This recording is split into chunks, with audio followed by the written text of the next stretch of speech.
ശ്രീ ഗണേശായ നമഃ. ഓം ശ്രീ സരസ്വത്यै നമഃ. ഓം ശ്രീ ഗുരുഭ്യോ നമഃ. ഓം നാരായണം പത്മഭുവം വസിഷ്ഠം ശക്തിം ച തത്പുത്രപരാശരം ച വ്യാസം ശുകം ഗൗഡപദം മഹാന്തം ഗോവിന്ദയോഗീന്ദ്രമദാസ്യ ശിഷ്യം ശ്രീശങ്കരാചാര്യമദാസ്യ പത്മപാദം ച ഹസ്താമലകം ച ശിഷ്യം തം ത്രോടകം വാർത്തികകാരമന്യാൻ അസ്മദ്ഗുരൂൻ സന്തതമാനതോസ്മി. ബ്രഹ്മാനന്ദം പരമസുഖദം കേവലം ജ്ഞാനമൂർത്തിം ദ്വന്ദ്വാതീതം ഗഗനസദൃശം തത്വമസ്യാദിലക്ഷ്യം ഏകം നിത്യം വിമലമചലം സർവധീ സാക്ഷിഭൂതം ഭാവാതീതം ത്രിഗുണരഹിതം സദ്ഗുരും തം നമാമി. ഭാവാതീതം ത്രിഗുണരഹിതം സദ്ഗുരും തം നമാമി. ഓം പാർത്ഥായ പ്രതിബോധിതാം ഭഗവതാ നാരായണേന സ്വയം വ്യാസേന ഗ്രഥിതാം പുരാണമുനിനാ മധ്യേ മഹാഭാരതം അദ്വൈതാമൃതവർഷിണീം ഭഗവതീം അഷ്ടാദശാധ്യായിനീം അംബ ത്വാം അനുസന്ദദാമി ഭഗവദ്ഗീതേ ഭവദ്വേഷിണീം. യം ബ്രഹ്മാ വരുണേന്ദ്രരുദ്രമരുതഃ സ്തുന്വന്തി ദിവ്യൈസ്തവൈഃ വേദൈഃ സാംഗപദക്രമോപനിഷദൈഃ ഗായന്തി യം സാമഗാഃ. ധ്യാനാവസ്ഥിതതദ്ഗതേന മനസാ പശ്യന്തി യം യോഗിനോ യസ്യാന്തം ന വിദുഃ സുരാസുരഗണാഃ. ദേവായ തസ്മൈ നമഃ. യസ്യാന്തം ന വിദുഃ സുരാസുരഗണാഃ. ദേവായ തസ്മൈ നമഃ.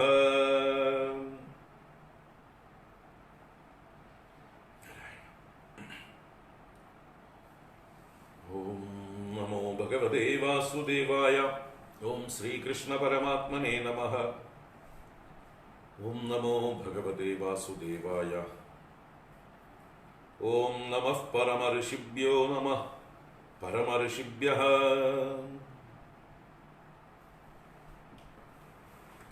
ഹരി ഓം. എല്ലാവർക്കും നമസ്കാരം. എല്ലാവർക്കും ശുഭസായാഹ്നം, സുസ്വാഗതം. ഭഗവത്ഗീത പഠന പരമ്പരയിലേക്ക് ഏവർക്കും സുസ്വാഗതം. 1-ാം അധ്യായമാണ് നമ്മൾ കണ്ടുകൊണ്ടിരിക്കുന്നത്.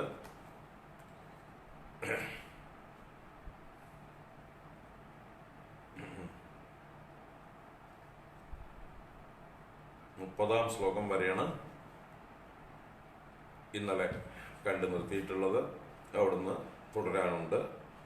നമുക്ക്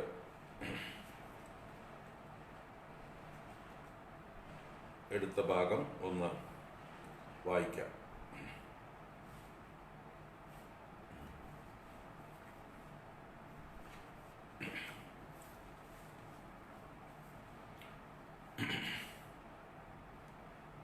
ഓം നമോ ഭഗവതേ വാസുദേവായ. ഓം ശ്രീകൃഷ്ണ പരമാത്മനേ നമഃ. അഥ ശ്രീമദ്ഭഗവദ്ഗീതാ പ്രഥമോऽധ്യായഃ. അർജുന വിഷാദയോഗഃ. ധൃതരാഷ്ട്ര ഉവാച ധർമ്മക്ഷേത്രേ കുരുക്ഷേത്രേ സമവേതായുയുത്സവഃ മാമകാഃ പാണ്ഡവാശ്ചൈവ किमकुर्वद सञ्जय सञ्जय उवाच दृष्ट्वा तु पाण्डवानीकं व्यूढं दुर्योधनस्तदा आचार्यमुपसङ्गम्य राजा वचनमब्रवीत् पश्यैतां पाण्डुपुत्राणाम् आचार्यमहतीं च मों व्यूढां द्रुपदपुत्रेण तव शिष्येण धीमता अत्र शूरा महेश्वासाः भीमार्जुनसमायुधि युयुधानो विराडश्च द्रुपदश्च महारथः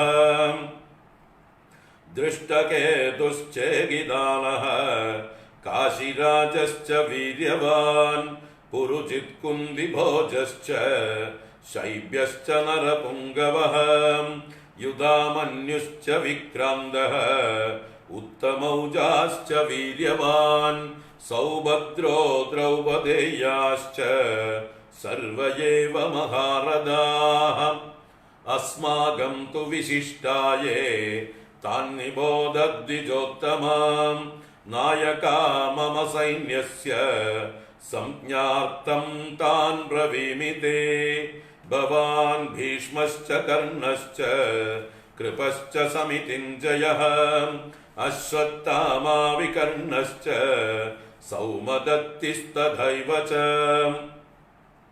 अन्ये च बहवः शूराः मदर्थे त्यक्तजीविताः नानाशस्त्रप्रहरणाः सर्वे युद्धविशारदाः अपर्याप्तं तदस्माकं बलं भीष्माभिरक्षितं पर्याप्तं त्विदमेतेषां बलं भीमाभिरक्षितम् अयनेषु च सर्वेषु यदा भागमवस्थिताः भीष्ममेवाभिरक्षन्तु भवन्तः सर्व एव हि तस्य सञ्जनयन् हर्षं कुरु वृद्धः पितामहः सिंहनादं विनद्योच्चैः शङ्खं दद्मौ प्रतापवान् ततः शङ्खाश्च भैर्यश्च पणवानकगोमुगाः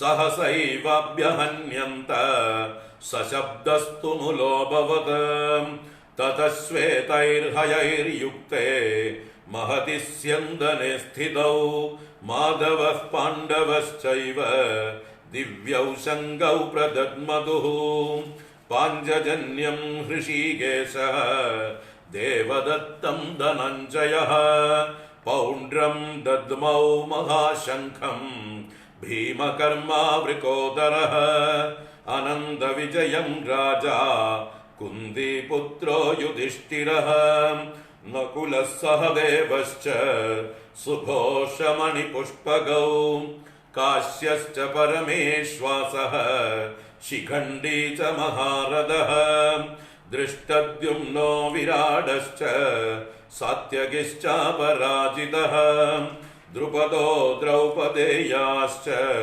सर्वशः पृथुवीपते सौभद्रश्च महाबाहुः शङ्खान् दद्मुः पृथक् पृथक् सघोषोदार्तराष्ट्राणां हृदयानि व्यधारयद नभश्च पृथुवीं चैव तुमुलो व्यनुनादयन् अथ व्यवस्थितान् दृष्ट्वा धार्तराष्ट्रान् कपिध्वजः प्रवृत्ते शस्त्रसंवादे धनुरुद्यम्य पाण्डवः हृषीकेशं तदा वाक्यम् इदमाह महीपते सेनयोरुभयोर्मध्ये रथं स्थापयमेच्युतम् यावदेतान्निरीक्षेऽहं योद्धुकामानवस्थितान् कैर्मया सह योद्धव्यम् अस्मिन् रणसमुद्यमे योत्स्यमानान् अवेक्षेऽहं ययेतेऽत्र समागताः धार्तराष्ट्रस्य दुर्बुद्धेः युद्धे प्रियचिकीर्षवः सञ्जय उवाच एवमुक्तो हृषीकेशः ഗുഡാകേശേന ഭാരത സേനയോരുഭയോർമധ്യേ സ്ഥാപയിത്വാ രഥോത്തമം ഭീഷ്മദ്രോണ പ്രമുഖതഃ സർവേഷാം ച മഹീക്ഷിതാം ഉവാച പാർത്ഥ പശ്യൈതാൻ സമവേതാൻ കുരുനിതി തത്രാപശ്യത് സ്ഥിതാൻ പാർത്ഥഃ പിതॄനദ പിതാമഹാൻ ആചാര്യാൻ മാതുലാൻ ഭ്രാതॄൻ പുത്രാൻ പൗത്രാൻ സഖീംസ്തദാ ശ്വശുരാൻ സുഹൃദശ്ചൈവ സേനയോരുഭയോരപി താൻ സമീക്ഷ്യ സ കൗന്ദേയഃ സർവാൻ ബന്ധൂനവസ്ഥിതാൻ കൃപയാ പരയാവിഷ്ടഃ വിഷീദന്നിദമബ്രവീദ് ദൃഷ്ട്വേമം സ്വജനം കൃഷ്ണ യുജുത്സും സമുപസ്ഥിതം സീദന്തി മമ ഗാത്രാണി മുഖം ച പരിശുഷ്യതി വേപദുശ്ച ശരീരേ മേ രോമഹർഷശ്ച ജായത്തെ ഗാണ്ഡീവം സ്രംസദേ ഹസ്താദ് ത്വക്ചൈവ പരിദഹ്യത്തെ ന ച ശക്നോമ്യവസ്ഥാതും ഭ്രമതീവ ച മേ മനഃ. നാരായണ. ഇതുവരെയാണ് ഇന്നലെ വായിച്ച് സാമാന്യം അർത്ഥം കണ്ടത്. നാരായണ. അപ്പോ യുദ്ധത്തിന് വേണ്ടതായിട്ടുള്ള എല്ലാ പ്രാരംഭ കാര്യങ്ങളും കഴിഞ്ഞിരിക്കെ, യുദ്ധം ആരംഭിച്ചിരിക്കെ എല്ലാവരും അവരവരുടേതായിട്ടുള്ള ശംഖങ്ങളും അതുപോലെയുള്ള വാദ്യങ്ങളും എല്ലാം ഘോഷം ചെയ്തുകൊണ്ട് യുദ്ധം പ്രഖ്യാപിച്ചു. പ്രവൃത്തേ ശസ്ത്രസമ്പാദേ എന്ന് എടുത്തു പറഞ്ഞു. ശസ്ത്രസമ്പാദേ പ്രവൃത്തേ സതി, ശസ്ത്രങ്ങൾ സമ്പദിക്കാൻ തുടങ്ങിയപ്പോൾ, ശസ്ത്രങ്ങൾ പരസ്പരം പ്രയോഗിക്കാൻ തുടങ്ങിയപ്പോൾ ധനുരുദ്യമ്യ പാണ്ഡവഃ, വില്ലും ഉയർത്തിപ്പിടിച്ചുകൊണ്ട് സജ്ജനായിക്കൊണ്ട് അർജുനൻ താൻ ആരോടൊക്കെയാണ് യുദ്ധം ചെയ്യാനുള്ളത് എന്ന് ഒന്ന് നോക്കിക്കാണാനായിക്കൊണ്ട് സാരഥിയായ ശ്രീകൃഷ്ണ ഭഗവാനോട് ആജ്ഞാപിച്ചു. സേനയോർ മധ്യേ രഥം സ്ഥാപയമേ അച്യുത. ഹേ അച്യുത, മേ രഥം ഉഭയോഹോ സേനയോഹോ മധ്യേ സ്ഥാപയ. രണ്ട് സൈന്യങ്ങളുടെയും മധ്യത്തിൽ കൊണ്ടുപോയി നിർത്തൂ. എന്തിനായിക്കൊണ്ട്?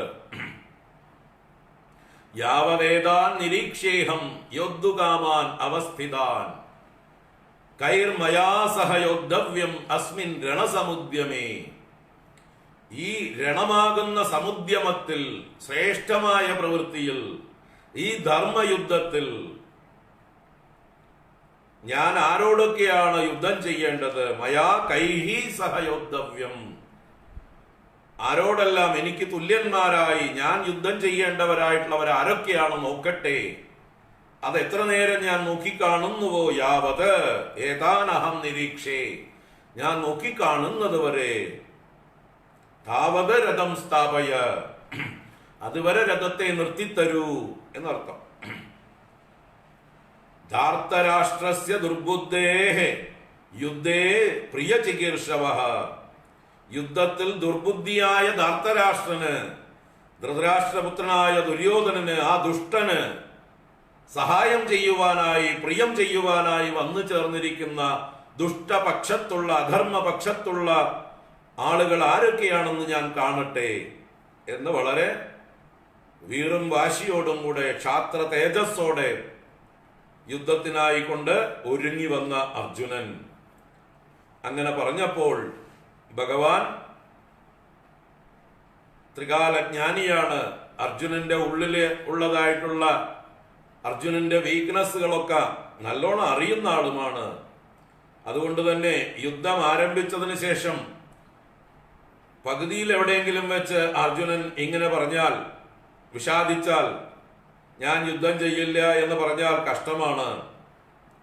അതുകൊണ്ട് തുടക്കത്തിൽ തന്നെ അദ്ദേഹത്തിന്റെ ഉള്ളിലുള്ള വിഷത്തെ മുളയിലെ നുള്ളിക്കളയാനായിക്കൊണ്ട് ഭഗവാൻ തീരുമാനിച്ചു തന്നെയാണ് രഥം കൊണ്ടുപോയി നിർത്തിയത്. ഭീഷ്മദ്രോണ പ്രമുഖത സർവേഷാം ച മഹീക്ഷിതാം. പ്രധാനികളായ രാജാക്കന്മാരുടെയും ഭീഷ്മാചാര്യരുടെയും ദ്രോണാചാര്യരുടെയും മുമ്പിലാണ് കൊണ്ടുപോയിട്ട് രഥത്തെ നിർത്തിയത്. എന്നിട്ട് പറയുകയും ചെയ്തു, ഉവാച പാർത്ഥ പശ്യ ഏതാൻ കുരൂൻ, പശ്യ ഏതാൻ സമവേദാൻ കുരൂൻ. വന്നു ചേർന്നിരിക്കുന്ന നിന്റെ ബന്ധുക്കളെ നീ കണ്ടാലും എന്ന അർത്ഥത്തിൽ കുരുക്കളെ കണ്ടാലും എന്ന് പറഞ്ഞു. അപ്പൊ കുരുക്കൾ തന്റെ ബന്ധുക്കൾ തന്നെയാണ്, അല്ലെങ്കിൽ താൻ കുരുവംശജാതൻ തന്നെയാണ്. അപ്പോൾ എല്ലാവരെയും തന്റെ ബന്ധുക്കളായി തന്നെ പിന്നീട് കാണുന്നു അർജുനൻ. ഏതെങ്കിലും വഴിക്ക് തന്നോട് ബന്ധമില്ലാത്തവരായിട്ട് ആ യുദ്ധരംഗത്ത് വന്നു ചേർന്നവർ രണ്ടു പക്ഷത്തും ആരുമില്ല. എല്ലാവരും തനിക്ക് പലതരത്തില് ബന്ധമുള്ളവരാണ്. അപ്പൊ അങ്ങനെയുള്ളവരെ അദ്ദേഹം കണ്ടു. തത്രാപശ്യ സ്ഥിതാൻ പാർത്ഥ പിതൃൻ അഥ പിതാമഹാൻ ആചാര്യാൻ മാതുലാൻ ഭ്രാതൃൻ പുത്രാൻ പൗത്രാൻ സഖീൻ ശ്വശുരാൻ സുഹൃദഃ. അങ്ങനെ ഏത് രീതിയിൽ നോക്കിയാലും എന്തെങ്കിലും ബന്ധുക്കളായിട്ടുള്ള ആളുകളെ കണ്ടിട്ട് താൻ സമീക്ഷ്യ സഹ കൗന്ദേയ സർവാൻ ബന്ധൂനവസ്ഥിതാൻ, തന്റെ ബന്ധുക്കളായി വന്ന് നിൽക്കുന്നവരെ കണ്ടിട്ട് കൃപയാ പരയാ ആവിഷ്ടഃ, പരമമായ കൃപ കൊണ്ട് ആവേശിതനായി. ആ കൃപ എന്തെന്നില്ലാത്തൊരു കൃപ, ഒരു സിമ്പതി, ഒരു മമതാരൂപത്തിലുള്ള കൃപ, തന്റെ ബന്ധുക്കളോടുള്ളതായിട്ടുള്ള സ്നേഹത്തിൽ നിന്ന് ജനിച്ചതായിട്ടുള്ള കൃപ. ആ കൃപ വല്ലാതെ അദ്ദേഹത്തെ ആവേശിച്ചു. ആകെ അദ്ദേഹം കൊലാപ്സ് ചെയ്യണ ഉടനെ വിഷാദിച്ചുകൊണ്ട് ഡിപ്രസ്ഡ് ആയിട്ട് ഇതം അബ്രവീത്. ഒരൊറ്റ നിമിഷം കൊണ്ടാണ് അർജുനൻ മാറി മറിഞ്ഞത്. വില്ലും ഉയർത്തിപ്പിടിച്ചുകൊണ്ടുവന്ന് ആജ്ഞാപിച്ച്, ആരോടാണ് ഞാൻ യുദ്ധം ചെയ്യേണ്ടത് നോക്കട്ടെ, ആ ദുഷ്ടനായ ധൃതരാഷ്ട്രപുത്രന് പ്രിയം ചെയ്യാൻ വന്നവരാരൊക്കെയാണെന്ന് കാണട്ടെ എന്നൊക്കെ വിളിച്ചു പറഞ്ഞ ആള് നിമിഷ നേരം കൊണ്ട് അല്ലെങ്കിൽ സെക്കൻഡുകൾ കൊണ്ടുതാ മാറി മറിഞ്ഞു. വിഷീദൻ ഇതമബ്രവീത്, ഹേ കൃഷ്ണ ഇമം സ്വജനം ദൃഷ്ട്വാ, ഈ ബന്ധുക്കളെ കണ്ടിട്ട്, യുയുത്സും സമുപസ്ഥിതം, യുദ്ധം ചെയ്യുവാൻ വന്നു ചേർന്നവരായ സ്വജനങ്ങളെ കണ്ടിട്ട്, മമ ഗാത്രാണി സീതന്തി, എന്റെ ശരീരാവയവങ്ങൾ തളരുന്നു, മുഖം ച പരിശുഷ്യതി, എന്റെ വായ വറ്റി വരളുന്നു, വേപതുശ്ച ശരീരേമേ രോമഹർഷശ്ച ജായതേ, എന്റെ ശരീരത്തിൽ വിറയലും വികാര തീവ്രതയുടെ രോമഹർഷവും ഉണ്ടാകുന്നു. ഗാണ്ഡീവം ശ്രംസതേ ഹസ്താത് ത്വക്ചൈവ പരിദഹ്യതേ, എന്റെ കയ്യിൽ നിന്ന് എന്റെ പ്രിയപ്പെട്ട ഗാണ്ഡീവം, എന്റെ അഭിമാനമായ ഗാണ്ഡീവം, ഹസ്താത് ശ്രംസതേ, എന്റെ കയ്യിൽ നിന്ന് ഊർന്നു വീഴുന്നു, ഒഴുകിപ്പോകുന്നു എന്റെ കയ്യിൽ നിന്ന്. ത്വക്ചൈവ പരിദഹ്യതേ, എന്റെ ചർമ്മം ചുട്ടു നീറുന്നു. നച ശക്നോമ്യവസ്ഥാതും, ഞാൻ ഇപ്പൊ നിൽക്കാൻ പോലും ശക്തനല്ല.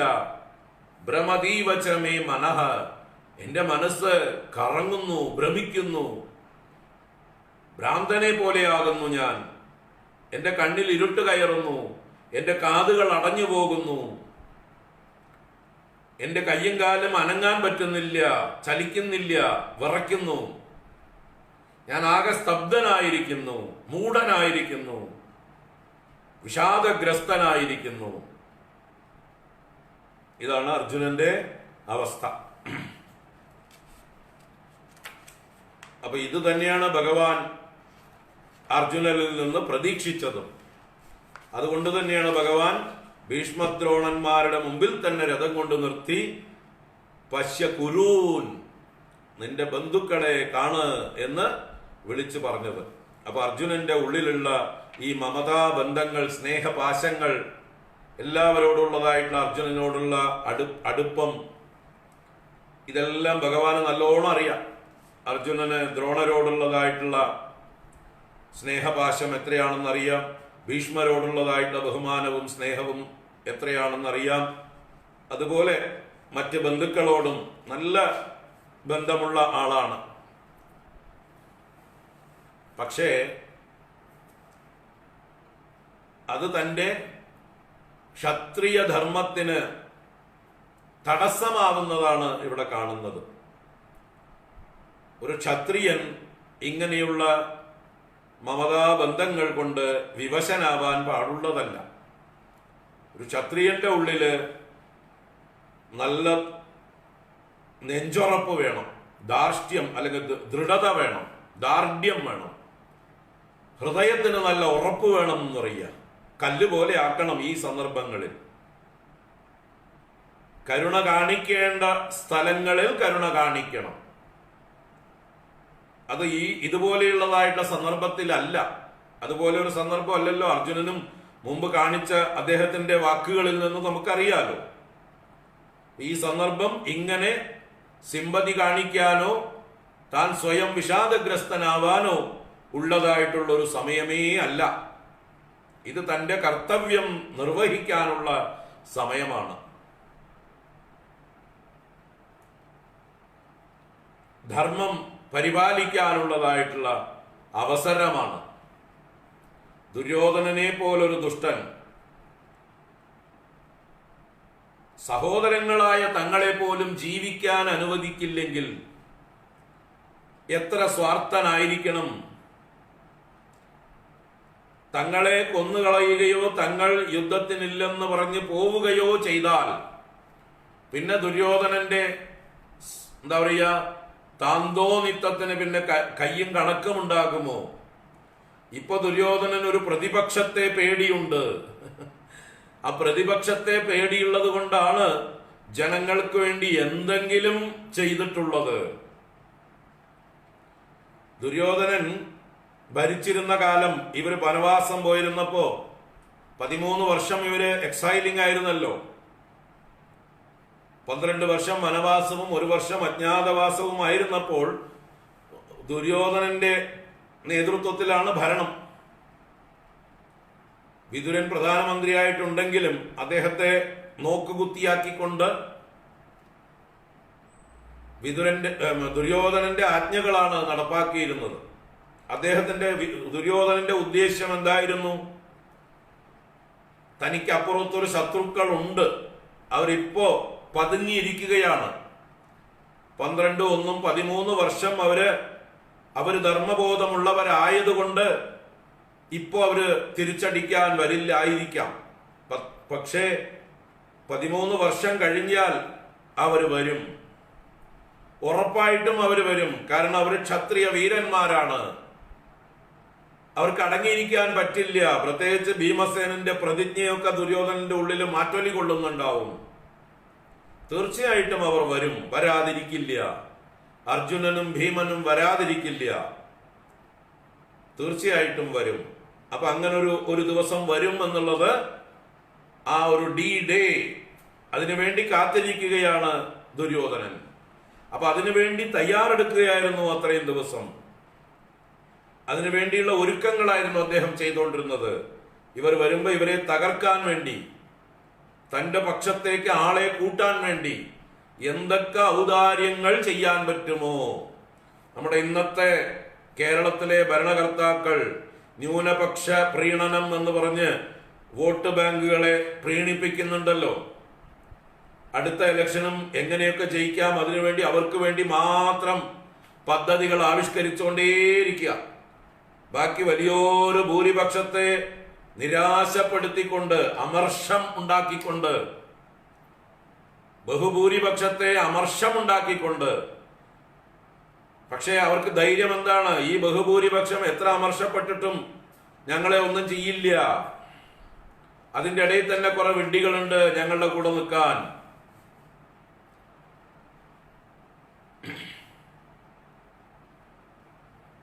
ഈ വോട്ട് ബാങ്കിനെ പ്രീണിപ്പിച്ചാൽ മാത്രം മതി.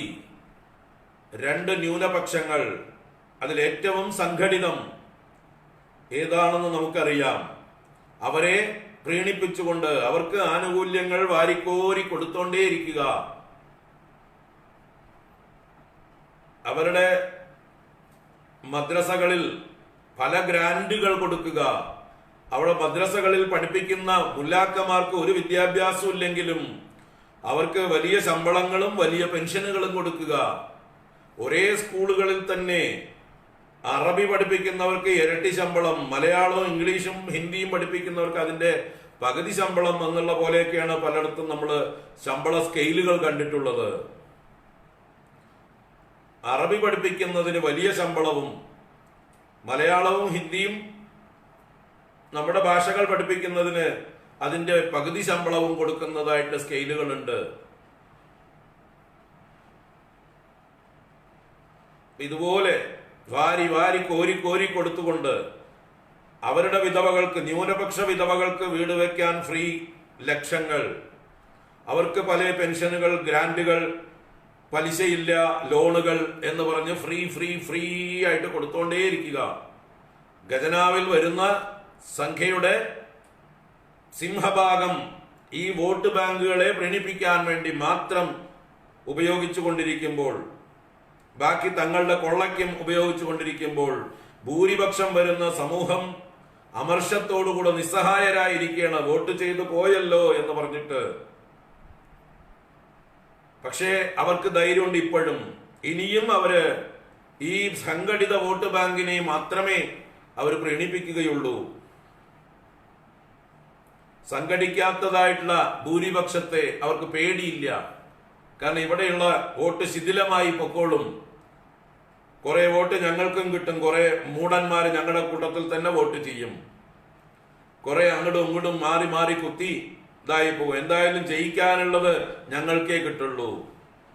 അതിന്റെ കണക്കുകളൊക്കെ അവരുടെ കയ്യിൽ കൃത്യമായിട്ടുണ്ട്, എത്ര കിട്ടിയാൽ ജയിക്കും എന്നുള്ളത് കൃത്യമായിട്ടുണ്ട്. ആ പദ്ധതിയോട് കൂടിയിട്ടാണ് അവര് ജയിക്കാനുള്ള വോട്ടിന് വേണ്ടി മാത്രം, അവർ മാത്രമാണ് ഇവരുടെ പരിഗണനയിലുള്ളത്. അവർക്ക് എത്ര വോട്ട് വേണോ, ഒരു 40% വോട്ട് കിട്ടിയാൽ ജയിക്കാം, ബാക്കി 60% ശിഥിലമായി പോകും. അപ്പൊ ഈ 40% വേണ്ടി മാത്രമാണ് പ്ലാനിങ്, ബാക്കി 60% വെറുപ്പിച്ചുകൊണ്ടാണ് പ്ലാനിങ്. ചിന്തിക്കുക. അപ്പൊ ഇതുപോലെയായിരുന്നു അന്ന് ദുര്യോധനന്റെ ഭരണം. ദുര്യോധനൻ എല്ലാവരെയും തന്റെ പക്ഷത്ത് നിർത്താനായിക്കൊണ്ട് ആനുകൂല്യങ്ങൾ വാരിക്കോരി കൊടുത്തിരുന്നു. ഖജനാവ് കാലിയായിരുന്നു. ഈ 13ാം വർഷം യുദ്ധം നടത്തിക്കഴിഞ്ഞ്, യുദ്ധം വിജയിച്ച് തിരിച്ചു രാജാവായിട്ട് രാജ്യഭാരം ഏറ്റെടുക്കുന്ന യുധിഷ്ഠിരന് കിട്ടിയത് നമ്മുടെ തോമസ് ഐസക്കിന്റെ ട്രഷറി ആയിരുന്നു. ഇതൊക്കെ ഇന്നും നിലയില്ല, അന്നും ഇത് തന്നെയായിരുന്നു. നമ്മുടെ തോമസ് ഐസക്കിന്റെ എന്താ പറയുക, കടം വാങ്ങിച്ച ട്രഷറി ഉണ്ടല്ലോ. നമ്മൾ ഓരോ കേരള പൗരനും ജനിച്ചു വരുന്ന കുട്ടിക്കും 95,000 രൂപ തലയ്ക്ക് കടമായിട്ടാണ് ജനിച്ചു വരുന്നത്. ഇപ്പോ പെർ ക്യാപിറ്റ ഡെപ്റ്റ് ഓരോ തലയ്ക്കും 95,000 രൂപ കടമാക്കിയിട്ടുണ്ട് ഇവര് 5 കൊല്ലം കൊണ്ട്. ഉമ്മൻചാണ്ടി ഇറങ്ങിപ്പോകുമ്പോ 25,000 30,000 എന്തോ ആയിരുന്നു. അതിനെ 4-5 വർഷം കൊണ്ട് 95,000 ആക്കിയിട്ടുണ്ട് നമ്മുടെയൊക്കെ തലയ്ക്ക് കടം. അപ്പൊ അതുപോലെ ഖജനാവ് കാലിയാക്കിയിരുന്നു ധൂർത്തനായിട്ടുള്ള ദുര്യോധനൻ. തനിക്ക് കൂടെ നിൽക്കേണ്ട ആളുകളെ പ്രീണിപ്പിക്കാൻ വേണ്ടി അദ്ദേഹം പ്ലാൻ ചെയ്ത് ചെലവാക്കിയിരുന്നു. അപ്പൊ അത് അദ്ദേഹം അങ്ങനെയുള്ള കാര്യങ്ങളൊക്കെ ചെയ്ത് അവരെ പ്രീതിപ്പെടുത്തിയത് തൽക്കാലം മാത്രമാണെന്ന് അവരും അറിയില്ല. അവർക്ക് ദുര്യോധനൻ പല ആനുകൂല്യങ്ങളും കൊടുത്തു, അതുകൊണ്ട് കൂടെ നിൽക്കുന്നു. ഈ യുദ്ധം കഴിഞ്ഞ് പാണ്ഡവരെ തോൽപ്പിച്ച് പാണ്ഡവരെ കൊന്നുകളയുകയോ തോൽപ്പിച്ച് ഓടിക്കുകയോ ചെയ്താൽ ദുര്യോധനന്റെ അപ്രമാദിത്വം വരും. ഇപ്പൊ അപ്രമാദിത്വം ആയിട്ടില്ല, പ്രതിപക്ഷം ലൈവായിട്ടുണ്ട്. ആ പ്രതിപക്ഷം തിരിച്ചു വരുമെന്നുള്ള പേടിയുണ്ട്. മറ്റത് അവര് തോറ്റു കഴിഞ്ഞാൽ, അവർ പിൻവാങ്ങിക്കഴിഞ്ഞാൽ, അഥവാ കൊല്ലപ്പെട്ടു കഴിഞ്ഞാൽ ദുര്യോധനന് പിന്നെ എതിരാളികളില്ല. ആ ദുര്യോധനന് എന്ത് തോന്നിയ വാസവും കാണിക്കാം. ഇത്രയൊക്കെ ശക്തന്മാരായിട്ടുള്ള ആളുകൾ ചുറ്റും ഉണ്ടായിട്ടാണ് അദ്ദേഹം വലിയ സഭയിൽ വെച്ച് പാഞ്ചാലി വസ്ത്രാക്ഷേപം ചെയ്യിച്ചത്. ഇത്രയൊക്കെ ആളുകൾ നോക്കി നിൽക്കുകയാണ്. ആ പാഞ്ചാലിയുടെ ശക്തരായിട്ടുള്ള ഭർത്താക്കന്മാർ 5 പേർ നിൽക്കെ, ഭീഷ്മരും ദ്രോണരും പോലെയുള്ളതായിട്ടുള്ള കാരണവന്മാരും ഗുരുക്കന്മാരും നിൽക്കെ, അച്ഛനും അമ്മയും അപ്പുറത്തിരിക്കെ, വിതുരനെ പോലെയുള്ള മഹാത്മാക്കൾ ആ സദസ്സിലിരിക്കെ, അവരുടെയൊക്കെ മുമ്പിൽ വെച്ച് ഇത്രയും കുരുത്തക്കേട് കാണിക്കാൻ ആ ദുര്യോധനന് കഴിഞ്ഞുവെങ്കിൽ, ഇനി യുദ്ധം ജയിച്ചാൽ, പാണ്ഡവന്മാർ കൊല്ലപ്പെട്ടാൽ അല്ലെങ്കിൽ തോറ്റോടിപ്പോയാൽ എന്തായിരിക്കും ദുര്യോധനന്റെ ഭരണം? എന്തായിരിക്കും അവസ്ഥ? ചിന്തിക്കുക. അപ്പൊ ആ ഒരു അധർമ്മത്തെ തിരിച്ചറിഞ്ഞുകൊണ്ട് ആ ദുഷ്ടനെ ഭരണത്തിൽ നിന്ന് തൂത്തെറിയാനും, തന്റെ ജ്യേഷ്ഠനെ കുറിച്ച് തനിക്ക് നല്ല ബോധമുണ്ട്. കാരണം ആ ജ്യേഷ്ഠന്റെ നിഴല് പോലെയാണ് താൻ നടന്നിട്ടുള്ളത് ഇത്രയും കാലം. ആ യുധിഷ്ഠിരൻ എന്ന മഹാന്റെ വായെടുത്താൽ സത്യം മാത്രം പറയുന്ന, എല്ലാവരെയും ഒരുപോലെ കാണുന്ന, സമത്വ ബുദ്ധിയുള്ള, ധർമ്മബോധമുള്ള, സർവധർമ്മങ്ങളിലും ശരിയായ അറിവുള്ള, നല്ല ഭരണ നിപുണനായിട്ടുള്ള ഒരു ശ്രേഷ്ഠനായ ഒരു രാജാവാവേണ്ട തന്റെ ജ്യേഷ്ഠൻ, അദ്ദേഹം രാജ്യം ഭരിച്ചാൽ എങ്ങനെ ഇരിക്കും പ്രജകൾക്ക് ക്ഷേമം? അദ്ദേഹമല്ലേ രാജ്യം ഭരിക്കാൻ അർഹനും എല്ലാം കൊണ്ടും. ക്രമത്തിലും തന്റെ അച്ഛൻ വിപുലമാക്കിയ സാമ്രാജ്യമാണ് ഹസ്തിനപുര സാമ്രാജ്യം. പാണ്ഡു വിപുലമാക്കിയ സാമ്രാജ്യമാണ് ഹസ്തിനപുര സാമ്രാജ്യം. അതിൽ ആ സിംഹാസനത്തിൽ ഇരിക്കാൻ അനന്തരാവകാശി മൂത്ത പുത്രനായ യുധിഷ്ഠിരൻ തന്നെയാണ്. എല്ലാ യോഗ്യതകളും തികഞ്ഞ ആളും യുധിഷ്ഠിരനാണ്. അപ്പൊ ആ ജ്യേഷ്ഠനെ ആ സിംഹാസനത്തിൽ ഇരുത്താൻ ബാധ്യസ്ഥനായിട്ടുള്ള ജ്യേഷ്ഠന്റെ സർവ്വസൈന്യാധിപനാണ് താൻ. തനിക്ക് അതല്ലാതെ വേറെ ദൗത്യമില്ല. തന്റെ വ്യക്തിത്വത്തിന് ഇവിടെ വേറെ പ്രസക്തി ഒന്നുമില്ല. താൻ പലരുടെയും മകനാവാം, മരുമകനാവാം, പേരക്കുട്ടിയാവാം, അച്ഛനാവാം, മുത്തശ്ശനാവാം, അമ്മാവനാവാം, തനിക്ക് പലരും അമ്മാവന്മാരുണ്ടാവാം.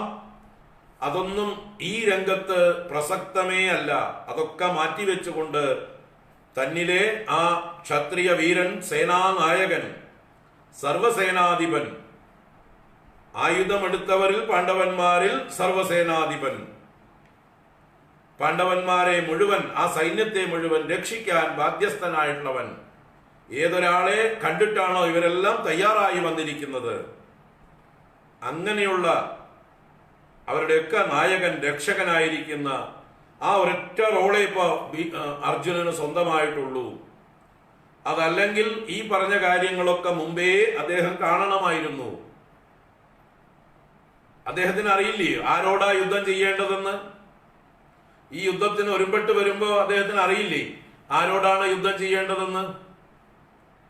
കാട്ടിൽ വനവാസ കാലത്ത് മുഴുവൻ അദ്ദേഹം ആയുധങ്ങൾ സംഭരിച്ചത്, തപസ്സുകൾ ചെയ്ത് പാശുപതാസ്ത്രവും അതുപോലെയുള്ള ദിവ്യാസ്ത്രങ്ങളും സമ്പാദിച്ചത് ആരോട് യുദ്ധം ചെയ്യാൻ വേണ്ടിയിട്ടാണ്? അനേക ദിവ്യാസ്ത്രങ്ങൾ അനേക ദേവന്മാരിൽ നിന്നും, വരുണനിൽ നിന്നും, അഗ്നിയിൽ നിന്നും, ഇന്ദ്രനിൽ നിന്നും, പല ദേവന്മാരിൽ നിന്നും അദ്ദേഹത്തിന് സമ്മാനങ്ങളായിട്ട് ദിവ്യാസ്ത്രങ്ങൾ നേടിയിട്ടുണ്ട്. അതൊക്കെ എന്തിനു വേണ്ടി?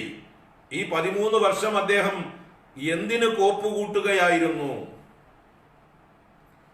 അദ്ദേഹം ആയുധങ്ങൾ മൂർച്ചയാക്കിയത് എന്തിന്?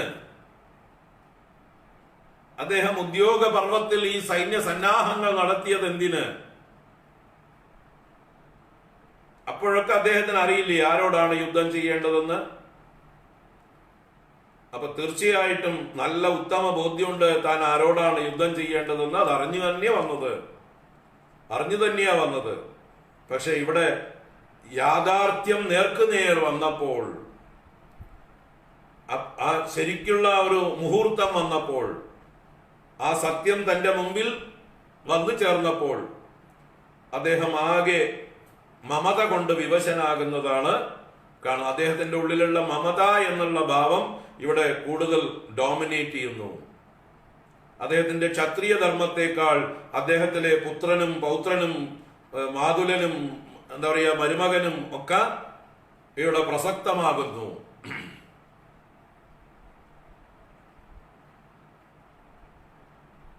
അതാണ് ഇവിടെ ഭഗവാൻ നേരിടുന്ന പ്രശ്നം. ഭഗവാൻ ഇത് പ്രതീക്ഷിച്ചു തന്നെയാ വന്നിട്ടുള്ളത്. അർജുനൻ ഇങ്ങനെയൊക്കെ സംഭവിക്കും, ഇത് തൻ്റെ ഒരവസരമാക്കി ഉപയോഗിക്കാം എന്ന് കരുതി തന്നെയാണ് ഭഗവാൻ വന്നിട്ടുള്ളതും. കാരണം ഇതുവരെയ്ക്ക് അർജുനനെ ഉപദേശിക്കാനായിട്ട് ഭഗവാൻ മെനക്കെട്ടാൽ അർജുനൻ കേൾക്കില്ല. ഇത്രയും കാലം പലപ്പോഴും അർജുനന്റെ കൂടെ ഭഗവാൻ നടന്നിട്ടുണ്ട്. പക്ഷെ അപ്പോഴൊന്നും ഇതുപോലെയുള്ള കാര്യങ്ങൾ ഭഗവാൻ പറഞ്ഞു കൊടുക്കാൻ പോയാൽ അർജുനൻ കേൾക്കില്ല. കാരണം തന്റെ സുഹൃത്ത് മാത്രമാണ്, തന്റെ അമ്മാവന്റെ മകൻ മാത്രമാണ്. രാജ്യാധികാരമില്ലാത്തവരാണ് യാദവന്മാർ. തങ്ങൾ പൂരുവംശത്തിലെ ക്ഷത്രിയ തേജസ്വികൾ. യാദവന്മാർക്ക് അത്രയ്ക്ക് ക്ഷത്രിയത്വമില്ല എന്നുള്ളൊരു ഭാവമാണ്. അതുകൊണ്ട് ശ്രീകൃഷ്ണനോട് എന്താ പറയുക, തങ്ങളെ പോലെയുള്ള വീരനാണെന്നോ അല്ലെങ്കിൽ തങ്ങളെക്കാൾ ശ്രേഷ്ഠനാണെന്നോ ഉള്ളതായിട്ടുള്ള ഭാവം പലപ്പോഴും അദ്ദേഹത്തിന് തോന്നിയിട്ടില്ല. പലപ്പോഴും തൻ്റെ ഒരു കൂട്ടുകാരനായി, ഒരു മനുഷ്യനായി അങ്ങനെയൊക്കെ കണ്ടിട്ടുള്ളൂ. അതുകൊണ്ട് ഇത്രയും കാലം ഉപദേശിച്ചാൽ ശരിയാവുകയുമില്ല. അതുകൊണ്ട് ഇപ്പോഴാ ഭഗവാന് നല്ലൊരു സുവർണ അവസരം ഭഗവാൻ തന്നെ ഉണ്ടാക്കിയ തന്നെ ഈ ഒരു സന്ദർഭം. അതാണ് ഗീതാ ഉപദേശത്തിനുള്ള സന്ദർഭം. അപ്പൊ ഇവിടെ അർജുനൻ തൻ്റെ ഉള്ളിലുള്ള മമത എന്ന വീക്ക്നെസ്സിനെ ഇവിടെ മഹത്വവൽക്കരിച്ചുകൊണ്ട് തൻ്റെ ക്ഷത്രിയ ധർമ്മം മറന്നുകൊണ്ട് വിവശനായിക്കൊണ്ട് സംസാരിക്കുകയാണ്. എനിക്ക് ഗാണ്ഡീവം എടുത്തു പൊക്കാൻ പറ്റുന്നില്ല, എൻ്റെ കയ്യിൽ നിന്ന് ഒഴുകിപ്പോകുന്നു, എൻ്റെ ത്വക്ക് ദഹിച്ചു പോകുന്നു, എനിക്ക് നിൽക്കാൻ പോലും വയ്യ, എൻ്റെ മനസ്സിന് ഭ്രാന്തി ഉണ്ടാകുന്നു. ഇനിയും തുടരുകയാണ്. ഇത് ഇത്രയും നേരം തൻ്റെ ശാരീരികമായിട്ടുള്ള അവശതയെ പറഞ്ഞുവെങ്കിൽ ഇനി അദ്ദേഹം ചുറ്റുപാടുകളെ കുറ്റപ്പെടുത്താൻ തുടങ്ങുന്നു. നമ്മളും അങ്ങനെയാണ്. നമുക്കും പരാജയം അടുക്കുമ്പോൾ നമ്മള് കുറ്റങ്ങൾ മറ്റുള്ളവർക്ക്, പരാജയ കാരണം മറ്റുള്ളവരാണ് എന്ന് ആരോപിക്കും. അപ്പൊ അതുപോലെ ഇവിടെ അർജുനൻ ചുറ്റുപാടുകളെ പഴിചാരുന്നു. ശകുനങ്ങളൊന്നും ശരിയില്ല, നിമിത്തം ശരിയല്ല എന്ന്. ഒരു വീരനായിട്ടുള്ള ഒരാൾക്ക് നിമിത്തം നോക്കാനൊന്നും സമയമില്ല. ഒരു ആപത്ത് വന്നു കഴിഞ്ഞാൽ, ഒരു യുദ്ധം വന്നു ചേർന്ന് കഴിഞ്ഞാൽ, ശത്രുക്കൾ തങ്ങളെ ആക്രമിക്കുമ്പോൾ ശകുനം നോക്കിയിട്ട് യുദ്ധത്തിന് ഇറങ്ങാൻ പറ്റുമോ? അവിടെ ശകുനവും നിമിത്തമൊന്നും നോക്കാൻ പറ്റില്ല ഒരു ക്ഷത്രിയന്. അപ്പൊ ഒരു ദൃഢചിത്തനായിട്ടുള്ള ഒരു ക്ഷത്രിയൻ അങ്ങനെയുള്ള കാര്യത്തിലൊന്നും ശ്രദ്ധിക്കുകയില്ല. എവിടെ ആപത്തോ ആ ആപത്തിനെ നേരിടാൻ സർവദാ സജ്ജനായിരിക്കും. അല്ലാതെ മുഹൂർത്തം നോക്കിയിട്ടല്ല യുദ്ധം നിശ്ചയിക്കുക. ഇവിടെ ഇവര് പാണ്ഡവന്മാര് മുഹൂർത്തം നോക്കി തന്നെയാണ് നിശ്ചയിച്ചിട്ടുള്ളതും. ഈ യുദ്ധം പാണ്ഡവന്മാർ നല്ലതുപോലെ ആലോചിച്ചിട്ടാണ്, മുഹൂർത്തമൊക്കെ നിശ്ചയിച്ചിട്ട് തന്നെയാണ് തുടങ്ങിയിട്ടുള്ളത്. അതുകൊണ്ട് തന്നെ ഇനി ഇതിനെക്കുറിച്ച് നിമിത്തം ശരിയല്ല, മുഹൂർത്തം ശരിയല്ല, ചുറ്റുപാടുകൾ ശരിയല്ല, ശകുനം ശരിയല്ല എന്നൊന്നും പറഞ്ഞിട്ട് കാര്യമില്ല. കാരണം ഇവർ ഡിസൈഡ് ചെയ്തതാണ്. ഇവർ ഇതിനു വേണ്ടി പ്രത്യേകമായിട്ട് വിജയ മുഹൂർത്തം തീരുമാനിച്ചിട്ടാണ് തുടങ്ങിയിട്ടുള്ളത്. എപ്പോ യുദ്ധം ആരംഭിച്ചാൽ വിജയമുണ്ടാകും, അതൊക്കെ നല്ലോണം ആലോചിച്ചിട്ടാണ്, പണ്ഡിതന്മാരോട് ചോദിച്ചു തന്നെയാണ്, ശ്രീകൃഷ്ണ ഭഗവാന്റെയും സമ്മതത്തോടു കൂടിയിട്ടാണ് ഈ യുദ്ധം ആരംഭിക്കുന്നത്. അപ്പൊ ഇനി ഒന്നും നോക്കാനില്ല. അപ്പൊ അപകടം വരുമ്പോ, ആപത്ത് വരുമ്പോ നമ്മൾ മുഹൂർത്തം നോക്കിയിട്ട് പ്രതിവിധി ചെയ്യാൻ പാടുള്ളതല്ല. അപ്പൊ തന്നെ അതിനു വേണ്ട പ്രതിവിധി ചെയ്യണം.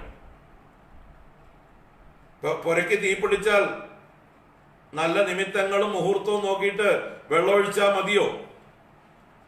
ഒരാള് കിണറ്റിൽപ്പെട്ടിരിക്കുമ്പോ മുഹൂർത്തം നോക്കിയിട്ട് രാഹുകാലം കഴിയട്ടെ എന്നിട്ട് നമ്മള് ആളെ കിണറ്റിലിറക്കി രക്ഷിക്കുക, അല്ലെങ്കിൽ ഇറങ്ങുന്ന ആളും പോകുന്നു വിചാരിക്കുമോ? ഒരു വെള്ളപ്പൊക്കം നമ്മുടെ വീട്ടിലേക്ക് വരുമ്പോ മുഹൂർത്തം നോക്കിയിട്ട് വീട്ടിൽ നിന്ന് ഇറങ്ങി പോവോ? അവിടെ മുഹൂർത്തവും നിമിത്തവും ഒന്നുമില്ല. അവിടെ ആപത്താണ്. ആപത്തില് യാതൊരു നിമിത്തങ്ങളും നോക്കാനില്ല. അപ്പൊ ഒരു ക്ഷത്രിയനെ സംബന്ധിച്ച് ഇങ്ങനെയുള്ളതൊന്നും അയാളുടെ വീക്ക്നെസ്സിൽ പെടില്ല. അപ്പൊ ഇതൊക്കെ മാനസികമായിട്ടുള്ള വീക്ക്നെസ് ഉള്ളവർക്കുള്ളതാണ് ഈ കാര്യങ്ങളൊക്കെ. ഇങ്ങനെയുള്ള ശകുനങ്ങളും ശകുനപ്പിഴകളും അങ്ങനെയുള്ള ന്യായീകരണങ്ങളും ഒക്കെ. അപ്പൊ അദ്ദേഹത്തിന്റെ മനസ്സിന്റെ വല്ലാത്തൊരു അസ്വസ്ഥതയെ അദ്ദേഹം പ്രകടിപ്പിക്കുന്നു. അദ്ദേഹത്തിന്റെ മൗഢ്യത്തെ പ്രകടിപ്പിക്കുന്നു. അദ്ദേഹം മൂഢഭാവത്തെ പ്രകടിപ്പിക്കുന്നു. അങ്ങനെ അദ്ദേഹത്തിന്റെ ക്ഷത്രിയത്വം നഷ്ടപ്പെട്ട് എന്തൊക്കെയോ പുലമ്പുന്നു. അതിനെ മഹത്വവൽക്കരിക്കാൻ, തന്റെ ഉള്ളിലുള്ള വികാരത്തെ, തന്റെ വീക്ക്നെസ്സിനെ മഹത്വവൽക്കരിക്കാനായിക്കൊണ്ട് പല ന്യായങ്ങളും അദ്ദേഹം അവതരിപ്പിക്കുകയും ചെയ്യുന്നു. അതാണ് ഇനി നമ്മൾ കാണാൻ പോകുന്നത്. നമുക്ക് നോക്കാം. കാരണം ഇവിടെയൊന്നും വേറൊന്നും കാര്യമായിട്ട് പറയാനില്ല. അദ്ദേഹം അക്ഷരാർത്ഥത്തിൽ പറയുന്നത് മുഴുവൻ അദ്ദേഹത്തിന്റെ തളർച്ചയെ കുറിച്ചാണ്. താൻ ഇനി യുദ്ധത്തിനില്ല എന്നുള്ളതാണ് ഇവിടെ പറഞ്ഞു വരുന്നത്. 31-ാമത്തെ ശ്ലോകം നോക്കാം. നിമിത്താനി ച പശ്യാമി വിപരീതാനി കേശവ ന ച ശ്രേയോനു പശ്യാമി ഹത്വാ സ്വജനമാഹവേ. നിമിത്താനി ച പശ്യാമി വിപരീതാനി കേശവ ന ച ശ്രേയോനു പശ്യാമി ഹത്വാ സ്വജനമാഹവേ. അർജുനൻ പറയണു, ഹേ കേശവ, അല്ലയോ കേശവ. കൃഷ്ണന്റെ പല പര്യായ ശബ്ദങ്ങളും ഇവിടെ വ്യാസൻ പ്രയോഗിക്കുന്നതാണ്, അല്ലെങ്കിൽ സഞ്ജയൻ പ്രയോഗിക്കുന്നതാണ്. സഞ്ജയനിലൂടെ വ്യാസൻ പ്രയോഗിക്കുന്നു. ഇവിടെ കൃഷ്ണന്റെ ഏറ്റവും പോപ്പുലർ ആയിട്ടുള്ള പേരുകൾ തന്നെയായിരിക്കും അർജുനൻ വിളിക്കുന്നുണ്ടാവുക. ഗീതയിലേക്ക് വരുമ്പോഴേക്കും വ്യാസൻ അത് പലതും മാറ്റി എഴുതിയെന്ന് വരും.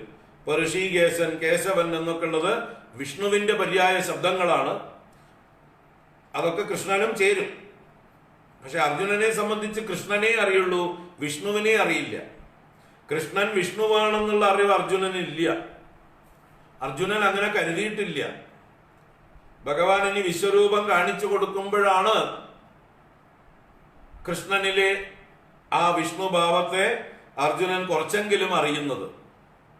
അല്ലെങ്കിൽ തന്റെ കൂട്ടുകാരൻ മാത്രമാണ് കൃഷ്ണൻ, തന്റെ അമ്മാവന്റെ മകൻ മാത്രമാണ് കൃഷ്ണൻ. അപ്പൊ കൃഷ്ണനിലെ ഈ നാമങ്ങളൊക്കെ വ്യാസന്റെ പ്രയോഗങ്ങളാണ്. കേശവൻ എന്നാൽ ആദിനാരായണൻ തന്നെയാണ്. വെള്ളത്തിൽ ശയിക്കുന്നവനാണ് യഥാർത്ഥ കേശവൻ. കം എന്നാൽ ജലമാണ്. അതിന്റെ സപ്തമി കേ, ജലത്തിൽ ശയിക്കുന്നു. ശേതി, ഇത് കേശവ. വെള്ളത്തിൽ ശയിക്കുന്നവൻ നാരായണൻ, അതും ആദിനാരായണൻ. പ്രളയകാലത്ത് എല്ലാം തന്റെ അകത്താക്കി കിടക്കുന്നവനാണ്. ആദിശേഷം എത്തയിൽ നാഭീകമലം പോലും ഇല്ലാതെ, നാഭീകമലം പോലും തന്റെ ഉള്ളിലാക്കി ശയിക്കുന്നവനാണ് കേശവൻ. പിന്നീടാണ് അദ്ദേഹം പത്മനാഭനാവുന്നത്. കേശവനിൽ നിന്നാണ് പത്മനാഭനായി മാറുന്നത്. കേശവന്റെ നാഭിയിൽ നിന്ന് സൃഷ്ടികാലത്ത് കൽപ്പകാലം ആരംഭിക്കുമ്പോൾ നാഭിയിൽ നിന്ന് താമര വിരിഞ്ഞു വരുന്നു. ആ താമരയിൽ ബ്രഹ്മദേവൻ ആവിർഭവിക്കുന്നു.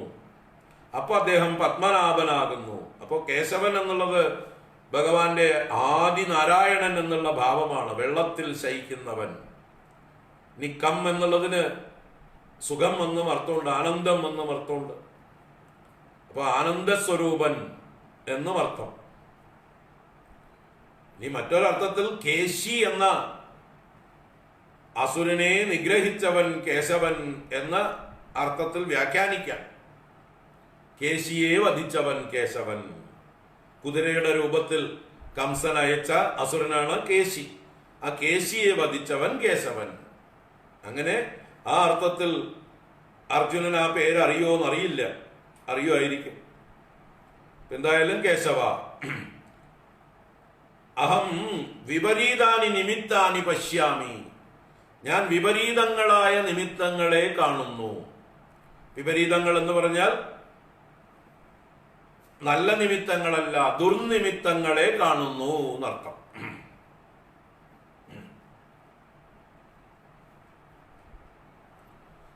ദുർനിമിത്തങ്ങളെ കാണുന്നു. വിപരീതാനി നിമിത്താനി പശ്യാമി കേശവ നച ശ്രേയോ അനുപശ്യാമി ഹത്വാ സ്വജനം ആഹവേ. ആഹവേ, ആഹവം എന്നാൽ യുദ്ധം. ആഹവേ, യുദ്ധത്തിൽ സ്വജനം ഹത്വ, സ്വജനങ്ങളെ, ബന്ധുജനങ്ങളെ, വേണ്ടപ്പെട്ടവരെയൊക്കെ കൊന്നിട്ട് അഹം ശ്രേയ ന അനുപശ്യാമി, ഞാൻ ഭാവി ശ്രേയസ്കരമാണെന്ന് തോന്നുന്നില്ല, കാണുന്നില്ല. ശ്രേയസിനെ ഞാൻ കാണുന്നില്ല. എനിക്ക് ആത്യന്തികമായിട്ടുള്ള ശ്രേയസ് ഉണ്ടാവും, എനിക്ക് നന്മയുണ്ടാകും എന്ന് ഞാൻ കരുതുന്നില്ല. ബന്ധുക്കളെ യുദ്ധത്തിൽ കൊന്നാൽ എനിക്ക് ശ്രേയസ്സല്ല ഉണ്ടാവുക. പിന്നെന്താണ് ഉണ്ടാവുക എന്നത് തുടർന്ന് അദ്ദേഹം തന്നെ പറയുന്നുണ്ട്. നരകങ്ങളിൽ പോകുന്ന കഥയൊക്കെ പറയാൻ പോകുന്നുണ്ട്. അപ്പൊ ബന്ധുക്കളെ യുദ്ധത്തിൽ കൊന്നാൽ ശ്രേയസ് ഉണ്ടാകുകയില്ല. മാത്രമല്ല ഇപ്പൊ വിപരീതങ്ങളായ നിമിത്തങ്ങൾ കാണുകയും ചെയ്യുന്നു. അപ്പോ എത്ര ജസ്റ്റിഫിക്കേഷൻ, എത്ര ന്യായീകരണങ്ങൾ. തന്റെ ഒരു വീക്ക്നെസ്സിനെ മറയ്ക്കാൻ അപ്പോ വായിൽ വരുന്നത് എന്തൊക്കെയാണോ അതൊക്കെ എടുത്ത് പുലമ്പുകയാണ് അർജുനൻ എന്നത് മനസ്സിലാവും. ഏതെങ്കിലും ഒരു റീസൺ അതിൽ ഉറച്ചു നിന്നുകൊണ്ട് പറയാൻ അദ്ദേഹത്തിന് ആവുന്നില്ല. 100 കാര്യങ്ങൾ ഇങ്ങനെ പറഞ്ഞു പോവുകയാണ്.